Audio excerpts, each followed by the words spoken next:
ګرځئ د مسلمان عیوب مه تالاش کوئ نن دې د ده په فکر کې دی چې د ده څه عیب تالاش کم د ده عیب وموممه چې فیسبوک لی ورکم نن دې د ده په عیب په تالاش کې دی او ده د ده عیب په تالاش دې به څنګه رسوا کم او دې به څنګه رسوا کم وی نبی علیه السلام راته وی چې په عیوبو پسې مه لګئ د مسلمان وی نبی علیه السلام راته دا وفرمایل چې کم کس د مسلمان په عیب پسې ولګي په شرم پسې ولګي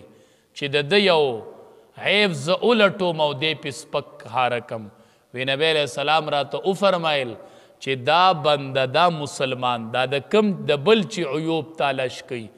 دی به د خپل کور په منځ کې ناسي الله وی زه به یې رسوا کم چې الله دې رسوا کوي نو بیا به دې څوک بچ کي چې الله رسوا کړي هغه به بیا بل شان رسوایی نو په خپل کور کې به ناسي او زه به یې رسوا کم عبدالله ابن عمر د حدیث راوي دی رضی الله تعالی عنه وی کعبې ته مخامخ ودرېده وی کعبې ته یې وی چې ای کعبې ای د الله کوره ته ډېر د عزت خاوند دی کعبه ډېره د عزت قابله ډېره د حرمت قابله وی ځکه چې ستا توهین یو سړی وکړي نو هغه مسلمان نه پاتې کېږي د کعبې توهین چې یو سړی وکړي نو موږ وایو مسلمان نه دی نو وی ای کعبې ای بیت الله ته ډېر د عزت خاوند دی کعبې ته ډېره د حرمت خاوند دی او وی چې ای کعبې د یو مؤمن د یو مسلمان عزت چې دی هغه ستا نه ډېر سیوا د یو مسلمان عزت ستانم ډیر سیوا دی نن د مسلمان عزت مونږ ته اړو څه سیز نه ښکاري نه اړو سیز راته نه ښکاري ته وایې چې دا ستا خپل اختیار دی د مسلمان په حقونو کې لوی حق دا دی ګورې د هغه عزت ته نقصان رسول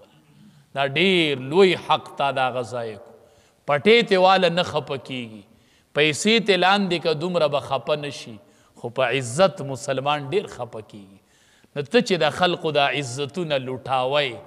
د یو عزت ته لاندې اوسي او د بل د الله مخې له به ورځې که نه او دا یاد ساتئ چې کم کس دا خوی کوي او دا عادتي خپل کور کې به ناسي او الله به یې رسوا کوي او الله به یې شرمنده کوي نو الله قرآن کې وی ولا تنازعو خپل منځ کې اختلاف مه کوئ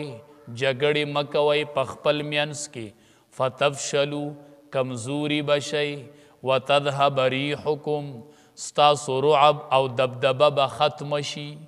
امام الانبیا چې به په لاره روانو رسول الله صلی الله علیه وسلم میلونو فاصله به روب مخې ته پروت کافر به اپله یریده نبی کریم صلی الله علیه وسلم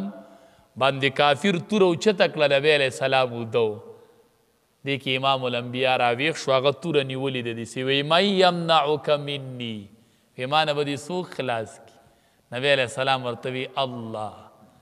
لاس یې په رپېدو شو توره تې ارتاو شو نبی علیه السلام راواغسته وی تا به زما نه څوک خلاص کړي تا به زما نه څوک خلاص چې امام الانبیا ته دا وی هغه وی الله نو توره د لاس نه وغورځېده الله یو رعب ورکړی کافر به مخې له ورغې رعب به پې پرېوت نبی علیہ السلام ورته وی ایمان راوړه وی نه راوړم وی ای به ځه ما اسې پرېښودلې ما معاف کړی ځه خو الله رعب ورکړی نو الله وی وتذهب ریحکم ستا د رعب او دبدبه به ختمه شي وصبرو صبر به کوئ مجاهدینو صبر به کوئ مسلمانانو صبر به کوئ صبر نه به کار اخلی ان الله مع الصابرین بېشکه الله د صبرناکو سره دی جهاد کې بم تاسو ته مختلف مراحل راځي خو د صبر او د استقامت نه به کار اخلی او صبر به کوئ په صبر بم الله ترقی درکوي او الله صبرناکو ته ډېر څه ورکوي فرمایي یا ایها الذین آمنو ای د ایمان خاوندانو اذا لقیتم کله چې تاسو مخامخ شئ فئتن د یوې ډلې سره فثبتو نو کلک کئ خپل ځانونه واذکروا الله او یادوئ الله کثیرا ډېره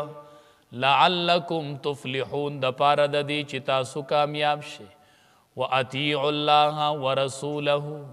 تابعداري کوي د الله او د رسول د الله ولا تنازعوا خپل منځ کې اختلاف مکوي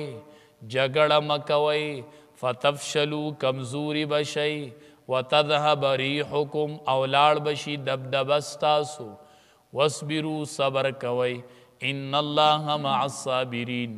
بیشک اللہ تبارک و تعالی د صبرنا کو سره دی